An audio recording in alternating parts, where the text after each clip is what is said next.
At least, if I was a judge, I would be able to do that to you. I mean, what I have done... Civil contempt or criminal contempt? They'll already have you in contempt at that stage.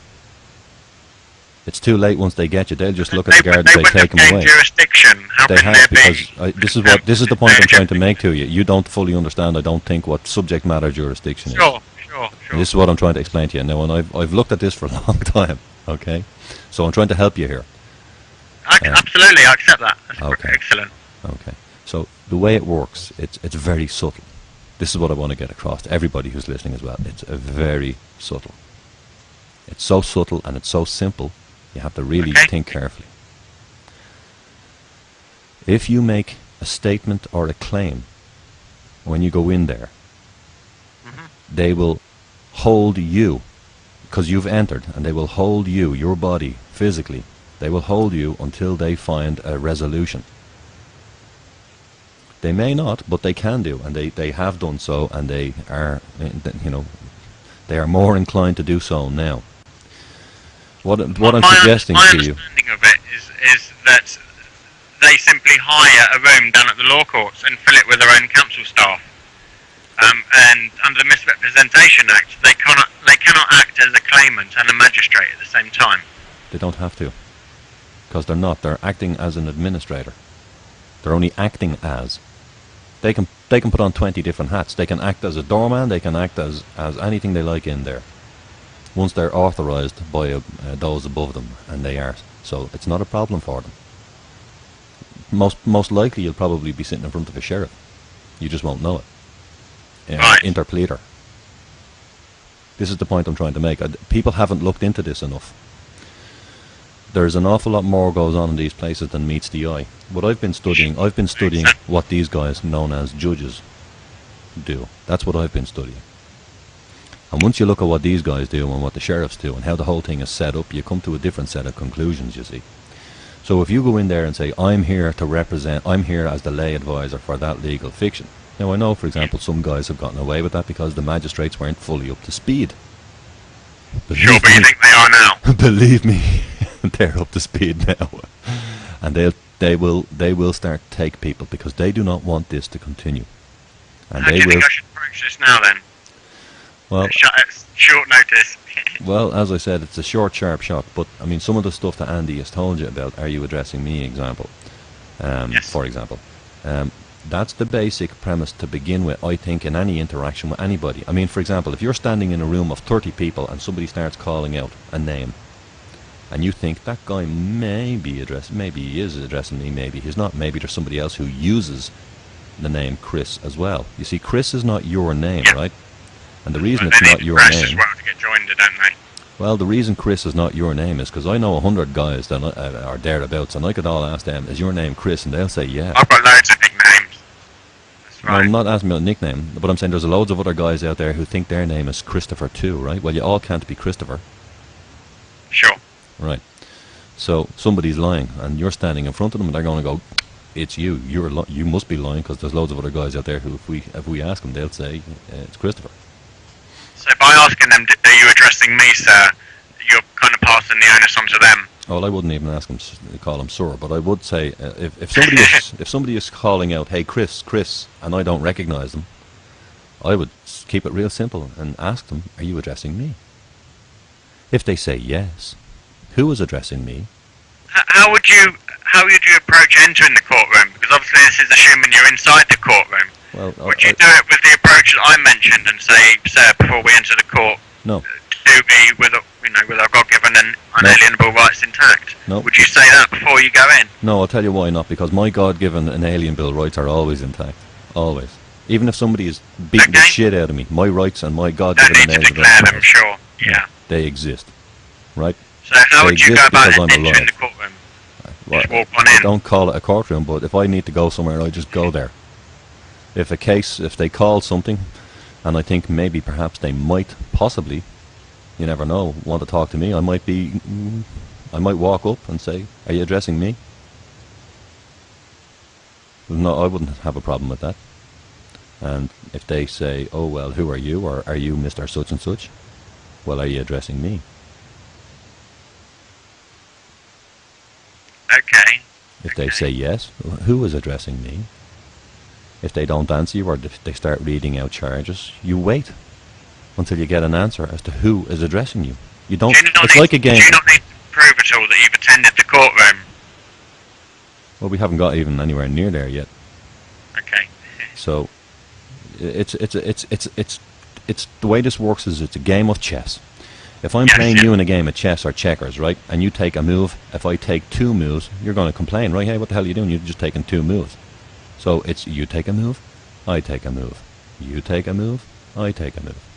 But let's say before we play this game of drafts or chess, you know the way some guys, they like to put their hand on the piece and they slide it forward and slide it across, and then they slide it back and slide it back. They don't take their hand off it.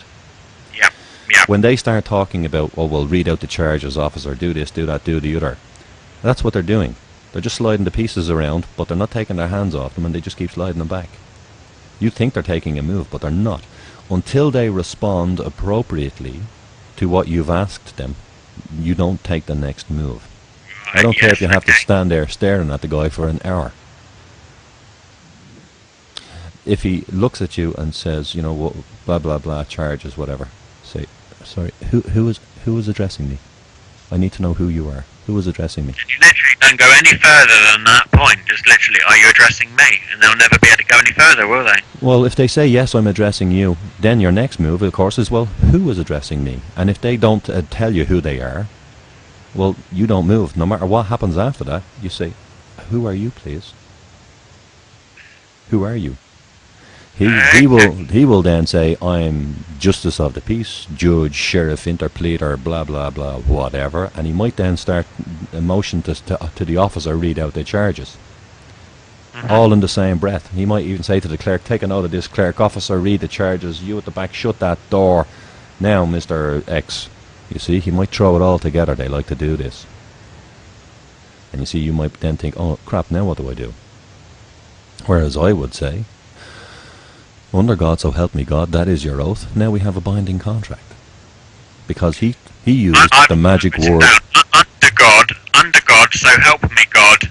Now we have a binding contract. That's all I'd say. No, that is your oath, is what I said. Now we have a binding contract.